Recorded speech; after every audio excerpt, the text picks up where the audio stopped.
ये हमारे डीएचपुरा के एक वर्कर हैं। अगर आप जूम इन करेंगे तो आप देखेंगे इनकी हालत क्या है।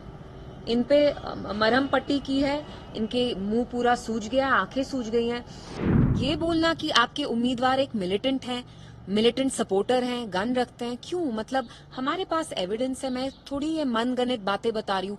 कुलगाम में आप जमात को तंग करें, it's just not about PDP. अगर इनको लगता है कि ये झूठ बोलेंगे और हम ये गुंडागर्दी होने देंगे, they are wrong. We are going to seek action and seek accountability from them कि आप बाकी पार्टीज को, उनके वर्कर्स को ऐसे हरास नहीं कर सकते हैं। सर जी, आपने कल नेशनल कॉन्फ्रेंस में इल्जाम लगाया कि उनके जो वर्कर्स है वो पीडीपी पर हमला कर रहे हैं, लेकिन सकीना यतूरी ने बोला कि ये बिल्कुल झूठ है, इसमें कोई सच्चाई नहीं है। देखिए, मेरे पास एविडेंस है। ये हमारे डीएचपुरा के एक वर्कर हैं। अगर आप जूम इन करेंगे तो आप देखेंगे इनकी हालत क्या है। इन पे मरहम पट्टी की है, इनके मुंह पूरा सूज गया, आंखें सूज गई हैं। एंड ये बोलना कि आपके उम्मीदवार एक मिलिटेंट हैं, मिलिटेंट सपोर्टर हैं, गन रखते हैं, क्यों? मतलब हमारे पास एविडेंस है। मैं थोड़ी ये मनगढ़ंत बातें बता रही हूँ। कुलगाम में आप जमात को तंग करें, it's just not about PDP. Bijbehara में हमने देखा है कैसे मारपीट कर रहे हैं, प्लंडर कर रहे हैं। काउशेड, यहाँ पे डीएचपुरा के जो वर्कर हैं, ये सारा हमारे पास प्रूफ है। कल शोपियान में भी ये शॉप्स जला रहे थे। तो अगर इनको लगता है कि ये झूठ बोलेंगे और हम ये गुंडागर्दी होने देंगे, they are wrong. We are going to seek action and seek accountability from them कि आप बाकी पार्टीज को, उनके वर्कर्स को ऐसे हरास नहीं कर सकते हैं। आपको भी पता है 10 साल के बाद इलेक्शन हुआ, रिजल्ट भी हो गए, तो कैसे देखते हैं आप गवर्नमेंट फॉर्मेशन को एज ए लीडर? देखिए, लोगों ने एक बहुत बड़ी तरीके से उन्हें वोट किया। They came out in large numbers. NC Congress को एक सिंपल मेजोरिटी मिली है। They have good numbers. Now people expect कि जो उन्हें वादे किए थे उस पे वो डिलीवर करें, फुलफिल करें, जो भी कुछ बोला है।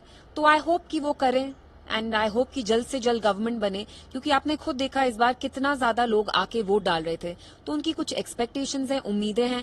आई hope as soon as possible यहाँ की नई गवर्नमेंट बने and we extend them our best wishes. जो पीडीपी के 4 या 3 एमएलए, तो क्या रोल रहेगा उनमें? एक robust opposition that will hold this government accountable.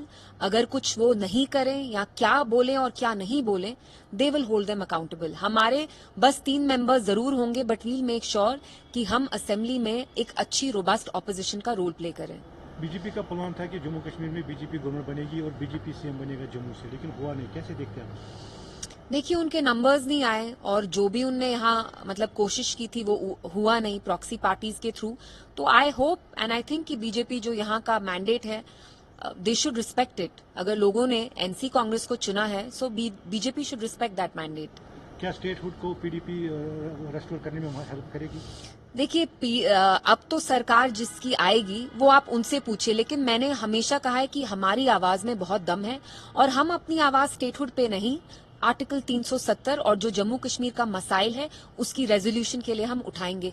Statehood की ही बात नहीं है। हम उन जमातों में से नहीं है जो अपना गोल पोस्ट शिफ्ट करते हैं। कल कहते हैं हम 370 के बारे में बात करेंगे इलेक्शन के टाइम, और फिर कहते हैं कि नहीं 370 नहीं, statehood. So we will fight for the restoration and the resolution of the Jammu Kashmir issue. Main issue है दरबार मूव सपोर्ट करेगी, मतलब as opposition leader, opposition party. मैं तो असेंबली में नहीं होंगी, बट ऑफ कोर्स देखिए, दरबार मूव एक हमारा कल्चरल सिंबल ही नहीं था, उसकी वजह से कारोबार भी बहुत होता था। जम्मू के जो लोग हैं जो यहाँ से जाते थे, you know, they would make money. It was very, it gave entrepreneurs a chance, you know, they could make money. So of course we'll push for it कि आप वापस जो हमारे कल्चरल हिस्टोरिकल डिसीजंस रहे हैं, कुछ यू नो लिंक्स रहे हैं, हमारी कुछ प्रैक्टिसेस रही हैं, कस्टम्स रहे हैं, जैसे आपने कहा दरबार move, so that should be resumed.